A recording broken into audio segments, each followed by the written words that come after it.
जवळ गेली. पुरी ताई बघ जरा इकडे, माझे म्हणणे ऐक गडे.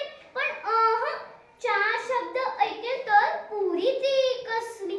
तिकडून ताई आली, तिने युक्ती केली. पुरीची नि खिरीची खूप गट्टी झाली.